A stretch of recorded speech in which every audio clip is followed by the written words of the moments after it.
Hey, this is Seven. This is my first video on this channel in a while, and it is January of 2013.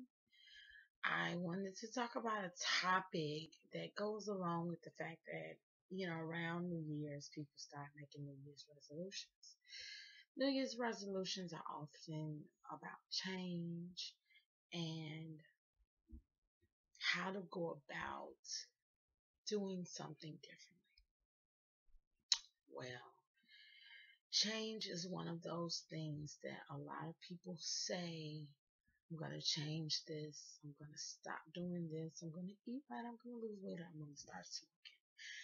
I think that one of the reasons many people do not end up changing is because they don't understand that change comes from the mind before it can be brought over to the body. And what I mean by that is basically when you're doing something that you find that you don't want to do, it's stemmed off of a habit. It's something that you've been doing for so long that it's habit. It's second nature. It's part of your everyday flow and how you do things. So, for instance, okay, take me for an example. To say that I want to change, to say that I want to begin to do things and have things manifest in my life differently, I had to first analyze the habit that I wanted to change, why it's there. Then I had to talk to the creator about it because even though human beings as spiritual beings, we have the being side of us, which is pure spirituality, which is pure spirit, pure love. But we also have the human side of us, which is the duality part, which is like Christians say, the part that is born into sin, the carnal nature, spirit part of us. So, in order to change, we have to look and see where it's coming from. We have to begin to pay attention to the habit that we're doing, analyze why it is that we're doing it, where it comes from, get to the origin of it. Before you can eradicate a habit, you have to understand why you're doing it. Is it a defense mechanism? Is it a coping mechanism? Is it why did we formulate this particular habit that we might perceive as negative? Is it something that we saw in our past, something that was taught to us from our parents or from society or from our environment? We have to pinpoint the origin of it. Why do we do it? How does it make us feel doing it?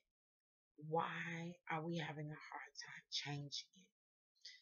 To change something is a very conscious experience, meaning it's something that we have to pay attention to. We have to begin to focus our energy and our attention on what it is that we're doing each time we do it. The first thing you have to do is acknowledge the habit. The second thing you have to do is begin to pay attention to it. This can be done with willpower because willpower is one of the greatest gifts given to a human being, and it's a natural gift. It is the desire to do better, the desire to do differently. It comes from willpower.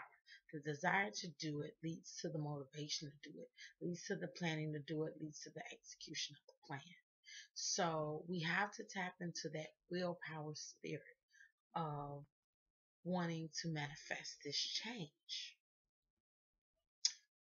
I'm trying to use as an example change. Let's use stop smoking just as an example because that's something that people make a New Year's resolution and say, oh, this is something that I want to do. I want to stop smoking. So why do you smoke? You smoke to relax, smoke to alleviate stress, have to analyze the reasons why it's there. Why do you want to stop smoking? Because it's an unhealthy habit. Um, because you can afford it. You want to replace it with a healthier habit. So, honestly, smoking is an easy example because really smoking is more mental than physical because the habit to crave a cigarette is more mental than it is. Your brain tells you that you want that cigarette. So you begin to react off of this brain pattern, this habit. A good rule of thumb for change is to interject a new habit in place of the old habit. You might take up the habit. I've seen different habits. I've seen people use more, the fake the nicotine gum or the patch or the fake cigarettes. But I've seen people use like herbs. They have, I don't know the name of the herb, but it's found in a health store and it's basically bark of a tree, but you can chew on it. I've seen people do that. I've seen people use peppermints and suckers and different things. What I had a doctor recommend that I saw was to replace smoking with yoga because she was saying that the act of breathing in deeply, inhaling a cigarette and exhaling a cigarette, it that's the calming effect that the smoking has. It's the breathing part of it, and most people don't realize that. So trying deep breathing exercises. The point is to facilitate change requires a conscious effort to whatever you want to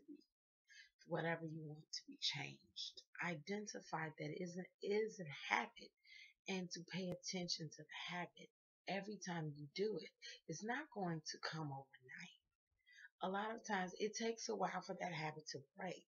So you can't get frustrated. You can't come down on yourself too hard for every time you break that habit. When you get frustrated, you just say forget it and you'll give up. So you have to keep at that. You have to know that every day you're going to have a good day, you're going to have a bad day.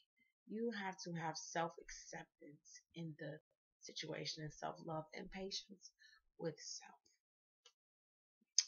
So, I hope that these tips have been helpful and peace and love until next time.